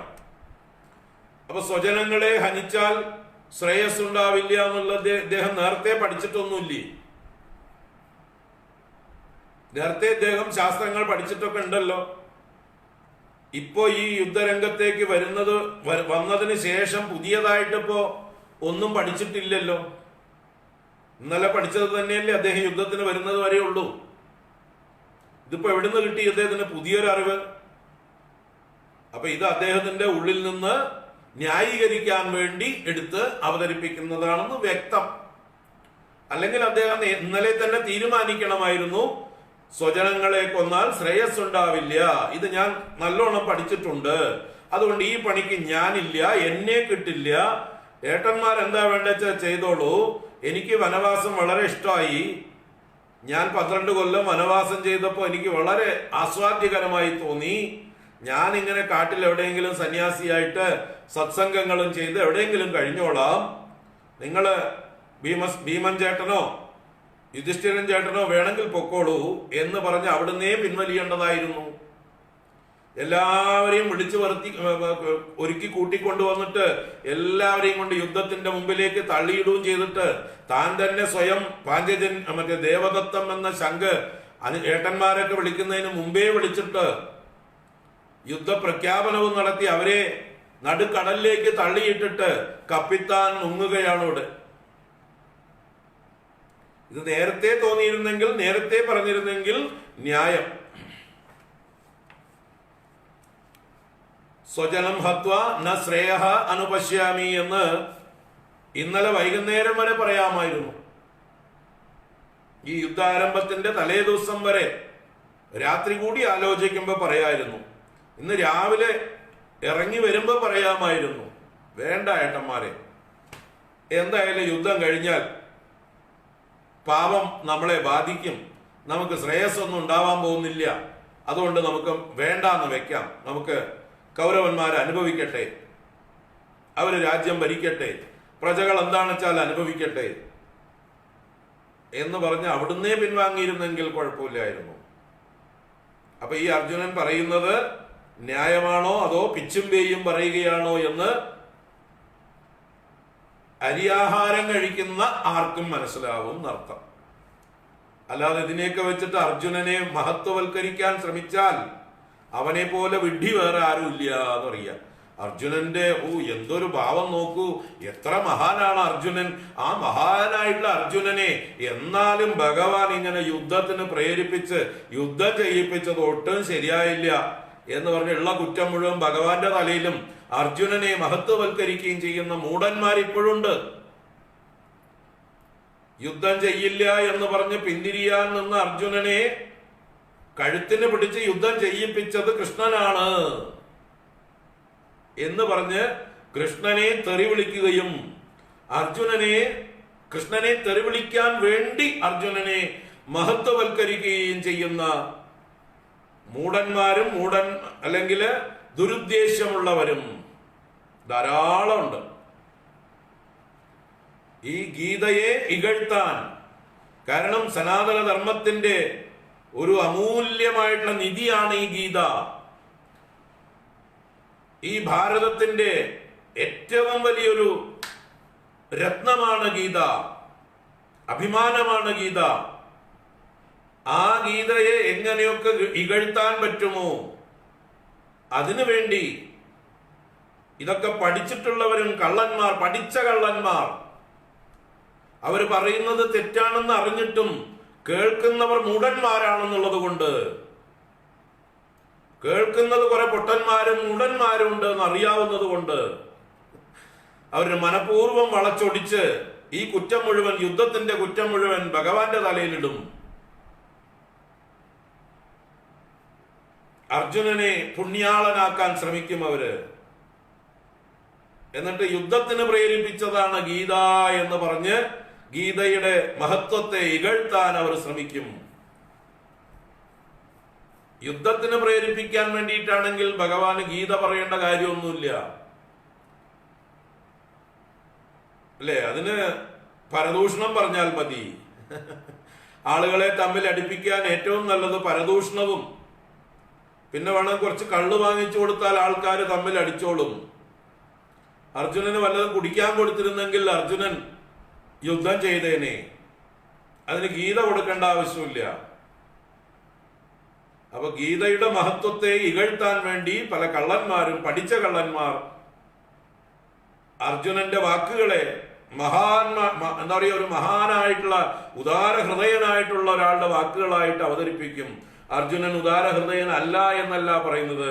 ഈ സന്ദർഭത്തിൽ അദ്ദേഹം എസ്കേപ്പ് ചെയ്യാനുള്ള വഴികൾ നോക്കുകയാണ് എന്ന് പറയണം. ഇപ്പൊ അദ്ദേഹത്തിന്റെ കൺഫ്യൂഷൻ കൊണ്ട്, ധർമ്മമൂഢത്വം കൊണ്ട് എന്ത് ചെയ്യണമെന്നറിയാതെ തന്റെ വീക്ക്നെസ്സിനെ ഒരു മഹത്വവൽക്കരിച്ചുകൊണ്ട് ഒരു പൊയ്മുഖം അണിയുകയാണ് അദ്ദേഹം. വെറും പൊയ്മുഖമാണ്. ആ പൊയ്മുഖത്തെ ഭഗവാൻ വലിച്ചു കീറുകയാണ് ഗീതയുടെ ആദ്യ ഭാഗത്തിൽ ചെയ്യുന്നത്. പൊയ്മുഖം കീറിയതോടുകൂടി പിന്നെ അർജുനൻ നിവൃത്തിയില്ല. പിന്നെ അദ്ദേഹത്തിന്റെ ഉള്ളിലുള്ള സർവ്വ സംശയങ്ങളും തീർക്കാൻ അദ്ദേഹം ഭഗവാന്റെ മുമ്പിൽ നിന്നു, ചോദ്യങ്ങൾ ചോദിച്ചു, എല്ലാ സംശയങ്ങളും നീങ്ങി. അതിനുശേഷം ഭഗവാൻ അർജുനന് വിട്ടുകൊടുക്കുകയാണ്. അവസാനം എല്ലാം ഉപദേശിച്ചു കഴിഞ്ഞ് ഭഗവാൻ എന്താ പറഞ്ഞത്? ഞാൻ പറയാനുള്ളതെല്ലാം പറഞ്ഞു, ഇനി നിനക്ക് നിന്റെ ഇഷ്ടം പോലെ ചെയ്യാം. യഥേച്ഛസി തഥാ കുരു, എന്താണോ ഇച്ഛിക്കുന്നത് അപ്രകാരം ചെയ്തോളൂ എന്ന് പറഞ്ഞ് ഭഗവാൻ അർജുനന് ഫ്രീഡം കൊടുക്കുന്നുണ്ട്. അപ്പോഴാണ് അർജുനൻ പറയുന്നത്, പ്രഖ്യാപിക്കുന്നത്, നഷ്ടോ മോഹ സ്മൃതിർ ലബ്ധ ത്വൽപ്രസാദാ. ഹേ അച്യുത, അങ്ങയുടെ പ്രസാദം കൊണ്ട് എന്റെ മോഹം നഷ്ടമായി, എന്റെ സ്മൃതി എനിക്ക് തിരിച്ചു കിട്ടി. ഞാൻ പഠിച്ചതെല്ലാം എനിക്കിപ്പോ ശരിയായ രീതിയിൽ ഓർമ്മ വരുന്നുണ്ട്. ധർമ്മശാസ്ത്രങ്ങളെല്ലാം എനിക്ക് വേണ്ടതുപോലെ തെളിഞ്ഞു വരുന്നുണ്ട്. അതുകൊണ്ട് കരിഷ്യേ വചനം തവ, ഞാൻ ഇനി അങ്ങയുടെ ആജ്ഞയെ അനുസരിക്കാം, യുദ്ധത്തിന് ഞാനിതാ തയ്യാറാണ് എന്ന് സ്വയം പ്രഖ്യാപിക്കുന്ന അർജുനനെ നമുക്ക് അവസാനം കാണാം. ഈ അപ്പുറവും പുറമൊക്കെ വിട്ടിട്ടാണ് ആളുകള് ഭഗവാനെ കുറ്റപ്പെടുത്തുന്നത്. ഭഗവാൻ യുദ്ധം ചെയ്യാൻ വേണ്ടി പ്രേരിപ്പിച്ചതാണ് ഗീത എന്ന് വരുത്തുന്നത്. യുദ്ധത്തിന് പ്രേരിപ്പിച്ച ഒരു ഇതല്ല ഗീത. പക്ഷെ അതും അതിലുണ്ട്. സ്വധർമാനുഷ്ഠാനം ഇവിടെ യുദ്ധമായി പോയി അർജുനനെ സംബന്ധിച്ച്. അതുകൊണ്ട് ഉപദേശിക്കേണ്ടി വന്നു. അപ്പൊ ഇവിടെ അർജുനന്റെ പൊയ്മുഖമാണ് നമ്മൾ കാണുന്നത്, അല്ലാതെ യഥാർത്ഥ അർജുനനല്ല. യഥാർത്ഥ അർജുനൻ നേരത്തെ ധനുരുദ്യമ്യ പ്രവൃത്തെ ശസ്ത്രസമ്പാദേ ഭഗവാനോട് പറഞ്ഞില്ലേ, സേനയോർ ഉഭയോർ മധ്യേ രഥം സ്ഥാപയമേ അച്യുത. അതാണ് അർജുനൻ. ഇവിടെ അർജുനൻ അല്ലാതെയാവുകയാണ്. അർജുനന്റെ അർജുനത്വം എന്ന് പറഞ്ഞാൽ തന്നെ സത്യസന്ധതയാണ്. നിഷ്കളങ്കതയാണ്. അർജുനൻ എന്ന വാക്കിന്റെ അർത്ഥം തന്നെ അതാണ്.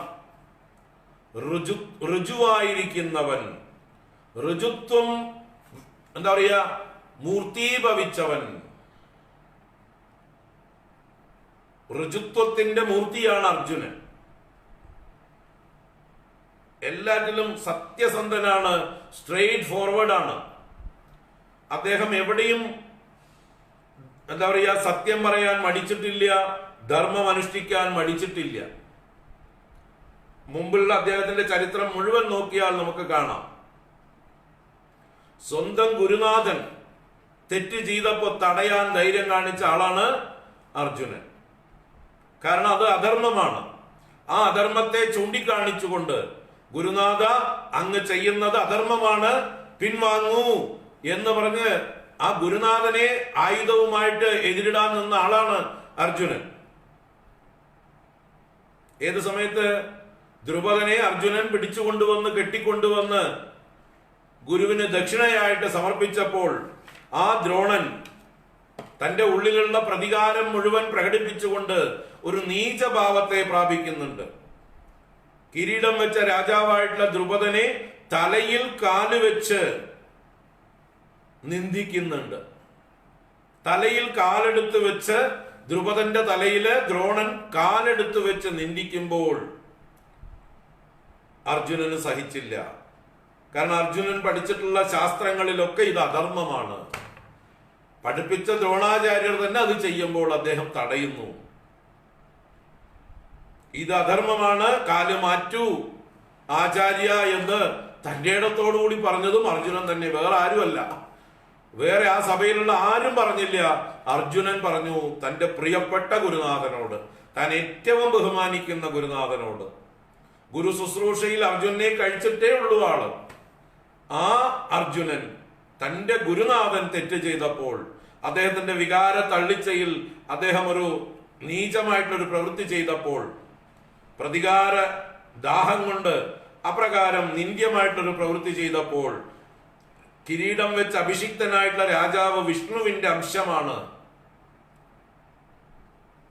അങ്ങേരുടെ തലയിൽ കാലുവെക്കുന്നത് വലിയ അധർമ്മമാണ്. ശത്രുവിന്റെ തലയിൽ കാല് വെക്കുന്നതും അധർമ്മമാണ്, അത് ശത്രുവാണെങ്കിലും. അങ്ങനെ അത് പറഞ്ഞ്, ന്യായം പറഞ്ഞ്, ധർമ്മം പറഞ്ഞ് ഗുരുവിനെ പിന്തിരിപ്പിച്ച ആളാണ്. അതുപോലെ ജ്യേഷ്ഠനെ പോലും പലപ്പോഴും ധർമ്മം പറഞ്ഞ് ബോധ്യപ്പെടുത്തിയിട്ടുള്ള ആളാണ്. യുധിഷ്ഠിരന് പോലും പലപ്പോഴും എതിർപ്പ് നേരിടേണ്ടി വന്നിട്ടുള്ളത് ഭീമനിൽ നിന്നും അർജുനനിൽ നിന്നുമാണ്. ഭീമൻ പിന്നെ പലപ്പോഴും വികാരം തള്ളിച്ച കൊണ്ട് ജ്യേഷ്ഠനോട് പലപ്പോഴും എതിർത്തിട്ടുണ്ട്. എന്നാൽ അർജുനൻ വികാരം തള്ളിച്ച കൊണ്ടല്ല, അർജുനൻ യാഥാർത്ഥ്യം പറഞ്ഞുകൊണ്ട്, സത്യം പറഞ്ഞുകൊണ്ട് ജ്യേഷ്ഠനോട് എതിർത്തിട്ടുണ്ട് ചില സന്ദർഭങ്ങളിൽ. അപ്പൊ അവിടെയൊക്കെ അർജുനന്റെ ഋജുത്വമാണ് വെളിവാക്കുന്നത്. ഋജുത്വം എന്നാൽ സത്യസന്ധത, നൈർമല്യം, നിഷ്കളങ്കത. അത് മാറിയിട്ട് അർജുനന്റെ ഉള്ളില് ഒരു അന്യൻ, അല്ലെ, പറഞ്ഞാൽ എല്ലാവർക്കും അറിയൂല്ലോ, അന്യൻ,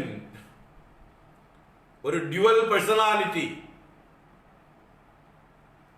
അർജുനൻ സ്വയം മുഖം മൂടി അണിഞ്ഞ്, പൊയ്മുഖം അണിഞ്ഞ് ഒരു വികൃതമായൊരു വ്യക്തിത്വമായി പരിണമിക്കുന്നതാണ് ഇവിടെ കാണുന്നത്. അത് ഭഗവാന് നല്ലോണം അറിയാം. കാരണം ഭഗവാൻ സർവജ്ഞനാണ്, സർവ അന്തര്യാമിയാണ്, പിന്നെ അർജുനന്റെ ഏറ്റവും നല്ല സുഹൃത്തുമാണ്. അപ്പൊ അർജുനന്റെ ശരിയായ അർജുനൻ ആരാണെന്നും ഇപ്പൊ കാണിക്കുന്ന അർജുനൻ എന്താണെന്നും നമ്മളാരും ഭഗവാനെ ഉപദേശിച്ചു കൊടുക്കേണ്ട ആവശ്യമില്ല. ഭഗവാൻ അർജുനനെ അറിയുന്നത് പോലെ നമുക്ക് ആർക്കും അറിയുകയില്ല. അതുകൊണ്ട് അർജുനൻ നല്ലവനായി, പാവം, സത്വഗുണ പ്രധാനിയായി, അദ്ദേഹം ഇനി മേലാൽ യുദ്ധം ചെയ്യില്ല, അദ്ദേഹത്തെ അദ്ദേഹത്തിന്റെ പാട്ടിന് സന്യസിക്കാൻ വിടാം എന്ന് ഭഗവാന് തോന്നണമെങ്കിൽ ഭഗവാന് വല്ല കുഴപ്പമുണ്ടാവണം. ഇത്രയും നന്നായിട്ട് അർജുനനെ അറിയുന്നത് കൊണ്ട്. അപ്പൊ ഭഗവാൻ ഇവിടെ അർജുനനെ ശരിയായ രീതിയിലാണ് കൈകാര്യം ചെയ്യുന്നത്. ഒരു ഉത്തമ സുഹൃത്തിനെ പോലെയും, ഒരു അച്ഛനെ പോലെയും, ഒരു ഗുരുവിനെ പോലെയും, അമ്മയെ പോലെയും എല്ലാ തലത്തിൽ നിന്നുകൊണ്ടും ഭഗവാൻ അർജുനനെ അറിഞ്ഞ് അർജുനനെ രക്ഷിക്കുകയാണ്. അർജുനന്റെ ഈ ഒരു അധമമായിട്ടുള്ള ഭാവത്തിൽ നിന്ന് അർജുനനെ രക്ഷിക്കുകയാണ് ഭഗവാൻ ചെയ്യുന്നത്. അപ്പൊ ഇതൊക്കെ നമുക്ക് നല്ല വ്യക്തത വേണം, ഒരു സംശയം ഉണ്ടാവാൻ പാടില്ല. ഒരിക്കലും നമ്മൾ ഭഗവാനെ ഒരു തലനാരിഴയ്ക്ക് പോലും കുറ്റപ്പെടുത്താൻ പാടുള്ളതല്ല ഈ മഹാഭാരതത്തിലെ ഓരോ സന്ദർഭങ്ങളിലും. കാരണം സർവജ്ഞനാണ് ഭഗവാൻ. ധർമ്മം അറിയണമെങ്കിൽ നമ്മൾ ഇതിലേക്ക് ഇത്രയും അനാലിസിസ് ചെയ്യണം. ഈ കാര്യങ്ങളെക്കുറിച്ച് ശരിയായ രീതിയിൽ നമ്മൾ ചിന്തിക്കണം. നമുക്കൊരു നിശ്ചയമുണ്ടാവണം. അപ്പൊ നമുക്ക് ഭഗവാനെ ആരെങ്കിലും കുറ്റപ്പെടുത്തിയാൽ നമുക്ക് സഹിക്കില്ല. കാരണം അവരുടെ ആലോചിക്കാതെയാണ് കുറ്റപ്പെടുത്തുന്നത്, എല്ലാ ഭാഗവും ചിന്തിക്കാതെയാണ് അവർ കുറ്റപ്പെടുത്തുന്നത്. അതൊരിക്കലും നമുക്ക് സമ്മതിക്കാൻ പറ്റില്ല. ഭഗവാനെ കുറ്റപ്പെടുത്തിയാൽ ഗീതയുടെ മഹത്വമാണ് കുറയുന്നത്.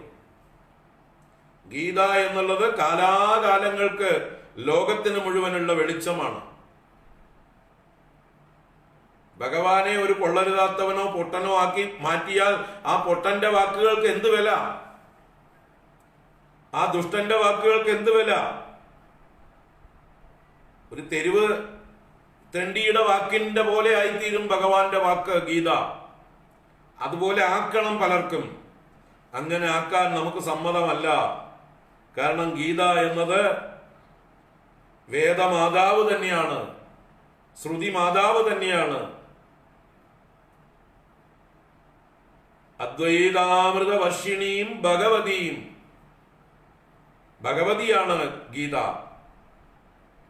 ആ ഗീതയെ തള്ളിപ്പറയാൻ, ഒരു അല്പം പോലും കുറ്റപ്പെടുത്താൻ ഗീതയെ അറിയുന്നവർക്ക് ആർക്കും സാധിക്കില്ല. ഗീത പഠിച്ചവർക്കൊന്നും സമ്മതിക്കാൻ പറ്റില്ല. കാരണം ഗീത പോലെ പെർഫെക്റ്റ് ആയിട്ടുള്ള, കംപ്ലീറ്റ് ആയിട്ടുള്ള ഒരു ശാസ്ത്രം ഈ ലോകത്തിൽ ഇന്ന് വരെ ഉണ്ടായിട്ടില്ല, ഇനി ഉണ്ടാവാനുമില്ല. ഇതുപോലെ പെർഫെക്റ്റ് ആയിട്ടുള്ള ഒരു ശാസ്ത്രം ഇനി ഉണ്ടാവാനുമില്ല. അതാണ് ഭഗവത്ഗീത. അപ്പൊ ഭഗവത്ഗീതയെ ചെറുതാക്കാൻ വേണ്ടിയിട്ടാണ് കൃഷ്ണനെ കുറ്റപ്പെടുത്തുന്നത്. അത് നമുക്ക് ഒരിക്കലും സമ്മതിച്ചു കൊടുക്കാൻ പറ്റില്ല. ആരും സമ്മതിക്കരുത്. അതിനാണ് ഇത് അറിയേണ്ടത്. ഭഗവാൻ ചെയ്തത് 100% ശരി മാത്രമാണ്, ധർമ്മം മാത്രമാണ്. ഇതിന് പകരം വെക്കാൻ, ഞാനാണ് ആ സ്ഥാനത്തെങ്കിൽ അങ്ങനെ ചെയ്യുമായിരുന്നു, ഇങ്ങനെ ചെയ്യുമായിരുന്നു എന്ന് ആരെങ്കിലും പറയുകയാണെങ്കിൽ അവർക്ക് അവരുടെ അറിവില്ലായ്മയെ അറിയുന്നില്ല, പാവങ്ങൾ. സർവജ്ഞനായിട്ടുള്ള ഭഗവാൻ ചെയ്തത് പകരം ഞാനാണ് ആ സ്ഥാനത്തെങ്കിൽ ഇങ്ങനെ ചെയ്യുമായിരുന്നു എന്ന് ആരെങ്കിലും പറയുകയാണെങ്കിൽ അവനെ പോലൊരു വിഡ്ഢി വേറെ ഇല്ല എന്നർത്ഥം. അതുകൊണ്ട് ഭഗവാൻ ഏതേത് സന്ദർഭത്തിൽ എന്തെന്ത് ചെയ്തുവോ അതാണ് അവിടെ ചെയ്യേണ്ടത്. അത് ശരിക്കും ഐശ്വര്യം, വീര്യം, യശസ്, ശ്രീ, ജ്ഞാനം, വൈരാഗ്യം എന്നുള്ള 6 ഗുണങ്ങളും അതിന്റെ പൂർണ്ണതയിലുള്ള ഭഗങ്ങൾ പൂർണ്ണനായിരുന്ന ആ ഭഗവാന് ഒരു തെറ്റും പറ്റിയിട്ടില്ല, അല്പം പോലും. അത് നമ്മൾ ഉറപ്പിക്കുക. അപ്പൊ ഇവിടെ അർജുനന്റെ ഇപ്പോഴുള്ളതായിട്ടുള്ള ഈ കാര്യങ്ങളെല്ലാം തന്നെ അർജുനന്റെ വീക്ക്നെസ്, അർജുനൻ മറച്ചു പിടിക്കാൻ, സ്വയം മഹത്വവൽക്കരിക്കാൻ ഒരു മുഖം മൂടി അണിയുന്നതായിട്ട് മാത്രമേ നമ്മൾ വിലയിരുത്തേണ്ടതുള്ളൂ. അതിന്റെ അർത്ഥം അർജുനൻ എപ്പോഴും മോശക്കാരനാണെന്നല്ല. ഈ ഒരു സന്ദർഭത്തിൽ മാത്രം അർജുനന്റെ ജീവിതത്തിലെ ഒരു ഗ്രഹണകാലം, കുറച്ചു നേരത്തേക്ക് ഒരു ഗ്രഹണം ബാധിച്ച ഒരവസ്ഥ, അത് നമുക്ക് അനുഗ്രഹമായി. ഈ ഭഗവത്ഗീത കിട്ടാനുള്ള ഒരു സന്ദർഭം. അർജുനന് ഇപ്പൊ ഗ്രഹണം ബാധിച്ചില്ലെങ്കിൽ ഈ ഗീത ഇല്ല, നമ്മളൊക്കെ ഇവിടെ ഇരിക്കില്ല എന്ന്. ലോകം മുഴുവനുള്ള ആളുകൾക്ക് ഗീത കേൾക്കാൻ പറ്റില്ല. അപ്പൊ ആ അർജുനൻ ഒരു നിമിത്തമായി ഭഗവാന് ഗീത ഉപദേശം ചെയ്യാൻ. അപ്പോ ഈ ഒരു കുറച്ചു നേരത്തേക്കുള്ള അർജുനന്റെ വിഷാദം അത് ലോക നന്മയ്ക്ക് നന്നായി. നമുക്ക് അർജുനനെ ഈ ഒരു സന്ദർഭത്തിൽ മാത്രമേ നമുക്ക് കുറ്റപ്പെടുത്താനുള്ളൂ. അത് കുറ്റപ്പെടുത്തുന്ന കാര്യമില്ല. അത് അങ്ങനെ തന്നെയാണ് വേണ്ടത്. അപ്പോഴേ നമുക്ക് ഗീത കിട്ടുള്ളൂ. അല്ലാതെ അർജുനൻ പുരുഷോത്തമൻ തന്നെയാണ്. നരനാരായണന്മാരിൽ നരനാണ് അർജുനൻ. നാരായണം നമസ്കൃത്യ നരം ചൈവ നരോത്തമം ദേവീം സരസ്വതീം വ്യാസം തതോ ജയമുദീരയേതെന്ന് പറയുമ്പോ ആ നരനാരായണന്മാരെ നമസ്കരിക്കുമ്പോ അത് കൃഷ്ണാർജുനന്മാർക്കുള്ള നമസ്കാരം തന്നെയാണ്. യത്ര യോഗേശ്വര കൃഷ്ണോ യത്ര പാർത്ഥോ ധനുർധരഃ തത്ര ശ്രീർ വിജയോ ഭൂമി ഭൂതി ധ്രുവ നീതിർ മതിർമമ. ആ വിജയൻ യഥാർത്ഥ വിജയൻ തന്നെയാണ്, ശ്രേഷ്ഠൻ തന്നെയാണ്. അദ്ദേഹത്തിന്റെ ആ ശ്രേഷ്ഠതയിൽ കുറച്ചു നേരത്തേക്ക് ഒരു കരിനിഴൽ വീഴുന്ന ഒരു സമയം, കുറച്ചു നേരത്തേക്ക് അദ്ദേഹം ഒന്ന് താൻ അല്ലാതെയാവുകയാണ്. അത്രയേ ഉള്ളൂ. നിമിത്താനി ച പശ്യാമി വിപരീതാനി കേശവ ന ച ശ്രേയോനു പശ്യാമി ഹത്വാ സ്വജനമാഹവേ ന കാംക്ഷേ വിജയം കൃഷ്ണ ന ച രാജ്യം സുഖാനി ച കിം നോ രാജ്യേന ഗോവിന്ദ കിം ഭോഗൈർജീവിതേന വാ ന കാംക്ഷേ വിജയം കൃഷ്ണ ന ച രാജ്യം സുഖാനി ച കിം നോ രാജ്യേന ഗോവിന്ദ കിം ഭോഗൈർജീവിതേന വാ. ഹേ കൃഷ്ണ, അഹം വിജയം ന കാംക്ഷേ. അല്ലയോ കൃഷ്ണ, ഞാൻ വിജയത്തെ കാക്ഷിക്കുന്നില്ല. ആരാ പറയണത്? വിജയം മാത്രം കാക്ഷിക്കുന്ന ആള്. അദ്ദേഹത്തിന്റെ പേര് വിജയൻ ജിഷ്ണു. ജിഷ്ണു എന്ന വാക്കിന്റെ അർത്ഥം ജയേഷ്ണു, എപ്പോഴും ജയം മാത്രം ഇച്ഛിക്കുന്നവൻ എന്നാണ് ജിഷ്ണു എന്നുള്ള വാക്കിന്റെ അർത്ഥം. He who is craving for success always, that is his nature.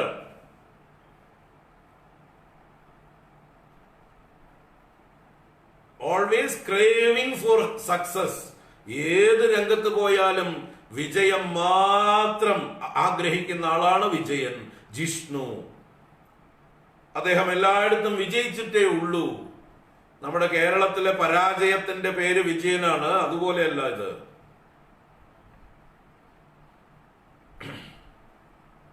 ഇത് പക്കാ വിജയൻ, 100% വിജയൻ. അദ്ദേഹത്തിന്റെ ശീലമേ ജയശീലനാണ് അദ്ദേഹം. ജിഷ്ണു എന്ന വാക്കിന്റെ അർത്ഥം അതാണ്, ജയത്തിന് വേണ്ടി ദാഹിക്കുന്നവൻ, എപ്പോഴും ജയം മാത്രം കൊതിക്കുന്നവൻ. ആ ആളാണ് പറയുന്നത്, ഹേ കൃഷ്ണ, അഹം വിജയം ന കാംക്ഷേ. ഞാൻ വിജയം ആഗ്രഹിക്കുന്നില്ല, കാക്ഷിക്കുന്നില്ല. ന ച രാജ്യം സുഖാനിച്ച്, ഞാൻ രാജ്യവും കാക്ഷിക്കുന്നില്ല, സുഖങ്ങളും കാക്ഷിക്കുന്നില്ല. അപ്പൊ ഇത് ഉള്ളിലുണ്ട്. കാംക്ഷയുള്ളത് കൊണ്ടാണ് ഇല്ല ഇല്ല എന്ന് പറയുന്നത്. ചില ആളുകൾ അങ്ങനെയാണ്. എനിക്ക് അഹങ്കാരം തീരെ ഇല്ല എന്ന് പറയും. അത് തന്നെ ഒരു അഹങ്കാരമാണ്. എനിക്ക് അഹങ്കാരം ഇല്ല എന്നുള്ള അഹങ്കാരം എനിക്കുണ്ട്, അല്ലേ? കൃത്രിമമായിട്ട് പലതും അഭിനയിക്കും, വിനയം അഭിനയിക്കും. യഥാർത്ഥത്തിൽ അയാൾക്ക് വിനയം ഉണ്ടാവില്ല. ഉള്ളിൽ അഹങ്കാരമായിരിക്കും, പുറത്ത് വിനയം അഭിനയിക്കും. അപ്പൊ അതുപോലെ ഉള്ളിലുള്ളതൊക്കെ പുറത്തേക്ക് വരികയാണ്. ഇപ്പോ രാജ്യം സുഖാനി ന കാംക്ഷേ, രാജ്യവും സുഖങ്ങളും ഞാൻ കാക്ഷിക്കുന്നില്ല. കിം നോ രാജ്യേന ഗോവിന്ദ, ഹേ ഗോവിന്ദ, നഹ രാജ്യേന കിം, ഞങ്ങൾക്ക് രാജ്യം കൊണ്ട് എന്തു കാര്യം? എന്നാ പിന്നെ എന്തിനാ അങ്ങോട്ട് കെട്ടിയെടുത്തത്? അല്ലെ, പച്ചയ്ക്ക് ചോദിച്ചാൽ അങ്ങനെ ചോദിക്കാം നമുക്ക്. എന്നാ പിന്നെ എന്തിനാ കൃഷ്ണനെ ദ്വാരകയിൽ ഉറങ്ങിക്കിടന്ന ആളെ പിടിച്ചു വലിച്ചുകൊണ്ട് വന്നത്? എന്നാ പിന്നെ എന്തിനാ പാവങ്ങള് സൈന്യങ്ങളെയൊക്കെ പടച്ചട്ടയൊക്കെ ഇട്ടിട്ട് ആയുധങ്ങളുമായിട്ട് ഈ യുദ്ധരംഗത്തേക്ക് വലിച്ചുകൊണ്ട് വന്നത്? രാജ്യേന കിം, എന്താ ഇപ്പൊ നിങ്ങക്ക് രാജ്യം കിട്ടിയിട്ട് കാര്യം? അതുകൊണ്ട് കാട്ടിലെവിടെയെങ്കിലും കഴിഞ്ഞാൽ മതിയായിരുന്നില്ലേ? എന്തിനാ ഇപ്പൊ 12 വർഷം എണ്ണിക്കൊണ്ടിരുന്നത്? എപ്പോഴാ 12 വർഷം കഴിയുന്നത്, എപ്പോഴാ അജ്ഞാതവാസം കഴിയുന്നത് എന്ന് കാത്തിരുന്നത് എന്തിനാ? അതിനെക്കുറിച്ച് ഒരു കണക്ക് വെക്കാതിരുന്നാ മതിയായിരുന്നല്ലോ. എറ്റേണലായിട്ട് വനത്തിൽ തന്നെ കഴിഞ്ഞാൽ മതിയായിരുന്നല്ലോ. നമുക്ക് എവിടെ ആയാലെന്താ? വീണേടം വിഷ്ണുലോകം, ലോകമേ തറവാട്, അങ്ങനെ ഇരുന്നാ മതിയായിരുന്നല്ലോ. പിന്നെന്തിനാ ഇങ്ങോട്ട് വലിഞ്ഞു വന്നത്? എല്ലാവരെയും വിളിച്ചു കൂട്ടിക്കൊണ്ട് വന്നത്? ഉറങ്ങിക്കിടന്ന ദ്വാരകയിൽ കിടന്നിരുന്ന കൃഷ്ണനെയും വലിച്ചഴിച്ചുകൊണ്ട് വന്നത്? എന്നിട്ടാണ് പറയണത് കിംനോ രാജ്യേന ഗോവിന്ദ. അപ്പൊ ഇതിൽ വല്ല ആത്മാർത്ഥതയുണ്ടോ? ഇതിൽ സത്യസന്ധതയുണ്ടോ? നിങ്ങൾ തന്നെ പറയും. അർജുനൻ സത്യസന്ധനാണ്. ആ സത്യസന്ധനായിട്ടുള്ള അർജുനന്റെ വാക്കുകളാണോ ഇത്? ഒരിക്കലുമല്ല. ഇത് അർജുനന്റെ ഉള്ളിൽ ഒരു ബാധ കൂടിയിരിക്കുകയാണ് തൽക്കാലം. കിംനോ രാജ്യേന ഗോവിന്ദ, ഹേ ഗോവിന്ദ, ഞങ്ങൾക്ക് രാജ്യം കൊണ്ട് എന്ത് കാര്യം? കിം ഭോഗൈർ ജീവിതേനവ, ഭോഗൈഹി കിം, ഞങ്ങൾക്ക് ഭോഗങ്ങളെ കൊണ്ട് എന്ത് കാര്യം? ജീവിതേന കിം, ജീവിച്ചിട്ട് തന്നെ എന്ത് കാര്യം എന്നാ ചോദിക്കുന്നത്. ഇങ്ങനെയുള്ള വിഡ്ഢിത്തങ്ങളൊക്കെ പറയാൻ തുടങ്ങി. പറഞ്ഞു പറഞ്ഞ് പിച്ചും പേയും പറയുന്ന അവസ്ഥയിലേക്ക് എത്തി. ജീവിക്കാൻ കൊതിയേ ഇല്ലാത്ത പോലെ പറയാൻ തുടങ്ങി. എല്ലാറ്റിലും നല്ല കൊതിയുള്ള ആള് തന്നെയാണ് അർജുനൻ. ഇപ്പോഴും വിട്ടാൽ എത്ര വേണമെന്ന് കല്യാണം കഴിച്ചിട്ട് വരും. വെറുതെ ഒന്ന് വിട്ടാൽ മതി. ഒരു തീർത്ഥയാത്ര എന്ന് പറഞ്ഞിട്ട് പോയിട്ടാണ് പലരെയും സംബന്ധം കഴിച്ചുകൊണ്ട് വന്നതാണ്. തീർത്ഥയാത്രയ്ക്ക് താടിയും തൂക്കെ വളർത്തിയിട്ട് സന്യാസിയെ പോലെ നടന്ന ആള് തിരിച്ചു വരുമ്പോ പ്രാരബ്ധങ്ങളുമായിട്ടാ വന്നത്. അപ്പൊ ജീവിതത്തിൽ കൊതിയില്ലാതെയാണോ? അപ്പൊ എല്ലാം വേണം, ഇവിടെ പുലമ്പുക മാത്രമാണ് എന്ന് നമ്മള് ഇതിനെ തള്ളിക്കളയേണ്ടതാണ്. അല്ലാതെ ഇതിനെ കൂടുതൽ വ്യാഖ്യാനിച്ച് ഒന്നും ഭഗവത്ഗീതയെ അല്ല ഇത് ഭഗവത്ഗീതയല്ല, ഇത് പൂർവപക്ഷം. ഭഗവത്ഗീതയ്ക്കുള്ള സാഹചര്യം നകാംക്ഷേ വിജയം കൃഷ്ണ നജരാജ്യം സുഖാനി ച കിം ഭോഗൈർ കിം നോ രാജ്യേന ഗോവിന്ദ കിം ഭോഗൈർ ജീവിതേന വാ. അപ്പൊ ധാർമ്മികമായിട്ട് അർദ്ധരാജ്യം തങ്ങൾക്ക് മുഴുവൻ രാജ്യവും അവകാശപ്പെട്ടതാണ്, അർദ്ധരാജ്യമെങ്കിലും കിട്ടേണ്ടതാണ് എന്നുള്ള നിശ്ചയമുള്ളത് കൊണ്ടാണ് ഈ യുദ്ധത്തിന് ഒരുമ്പെട്ട് വന്നത്. എന്നിട്ട് ഇത്രയൊക്കെ ആലോചിച്ച് ചെയ്ത പദ്ധതിയെ ഇപ്പൊ ഒരു നിമിഷം കൊണ്ട് തള്ളി പറയണമെങ്കിൽ അത് ആലോചന ഇല്ലാത്ത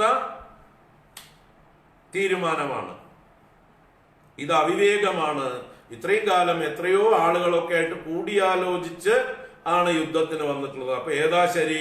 ഇത്രയും കാലമായിട്ട് ആലോചിച്ച് തയ്യാറായിട്ട് പദ്ധതിയിട്ട് വന്നതായിട്ടുള്ള യുദ്ധമോ ശരി, അതോ ഇപ്പൊ ഒരു നിമിഷത്തെ ദുർബലത കൊണ്ട് പറഞ്ഞു പോയ വാക്കാണോ സത്യം?